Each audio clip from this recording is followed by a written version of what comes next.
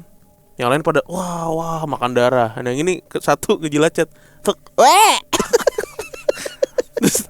terus temennya nempak. Cat kayu, goblok. Kan kecil-kecil. Iya, kan kecil-kecil. Yang satu pada wah kayak nakar kan yuk darah. Ini, gitu. Cat kayu, goblok. Kuda terbang deh. Lihat dulu. Punya mata gak? Goblok. Darah, cat kayu pahit. Tapi emang buta. Iya. Enak. Ada suaranya anjing. Aduh, tolong. Cat kayu, bego. Ada yang jelatin satirnya nggak ya? Nggak tahu tuh. Mungkin Iya. satir malu. Iya. Mungkin ada. Nah, terus tadi gue tuh hampir sempet nahan ketawa. Ini setan juga ada goblok-goblok ya, Pak? Apa? Hilang aja ngapain sih? Gak usah nubruk pintu kan. Dia. Sampai pecah ya. Tolol banget itu. Kayak sapi lepas di Spanyol. Sapi aja masih bisa ngikutin trek anjir. Dia main lurus aja ke gap lu. Diar pecah. Iya, maksud gue kenapa pecah gitu? Berarti nggak halus-halus amat nih makhluk. Bener. Iya Berarti kan? iya, Nggak halus-halus amat, Pak. Berarti agak kasar deh nih, amplas 12 lah. Iya, main ditubruk aja. Iya udah gitu emaknya marah lagi ya. Emaknya mungkin mikir kalau satir yang bikin gaduh. Bener. Iya, makanya marah. Dan iya bener. Nah, tapi kalau dijelasin satir, ini tuh makhluk. Terus keluarganya juga belum ada CCTV kan? Nggak ada yang CCTV lihat. kali rumahnya nggak ada. Keluarganya nggak ada yang lihat makhluk-makhluk tadi ya. Ya cuman kan ini bukti nyata ini. Orang hancur, bener. Ini bagus nih gedobrangan, Cil, buat divisualisasiin tadi tuh makhluk-makhluknya. gedobrangan. Detail. Oke, Iya. itu Sama kehadiran maknya Apa? sih, kehadiran maknya nih. kenapa ya? Iya, maksudnya kehadiran maknya kan duar gitu ya, baru datang ya. langsung ngetok gitu ya. Iya, emaknya mungkin mikir ya satir yang bikin gaduh gitu. Makanya dia marah. Tapi gue respect banget Jam sama segini belum satir. tidur karena 2 SMP ngapain? Jujur. tawuran, Ngapain? ngerokok. Main ya. Iya. Nggak ada kepikiran ini kan? Ngelukis kan lu nggak ada kan? Nggak ada kepikiran Iya, ngelukis, bikin respect. ide ngegambar gitu, terus shading, apalah segala macam. Namanya seni pas waktu itu terutama sebenarnya, dan biasanya orang yang suka seni itu datang pas malam idenya, suasana sepi atau pas lagi bengong. Nah, kepikiran gue di 2 SMP begitu. Enggak lah, ketap udah pasti itu. Hal paling keren gue di zaman 2 SMP adalah mengganti casing 3315 gue pakai transparan anjir. Biar sama mengganti warna handphone Teknologi ya. Teknologi ya. Dah itu paling itu yang pikiran. Iya. Berkelahi doang gua. Gak ada yang bisa dibanggain. Ya udah. Oke, terima kasih Mas Satir 76 dari Konflik. Goblok. Terima kasih buat semua teman Kliwon yang sudah menonton dan mendengarkan. Kita ketemu lagi di episode berikutnya. Dah.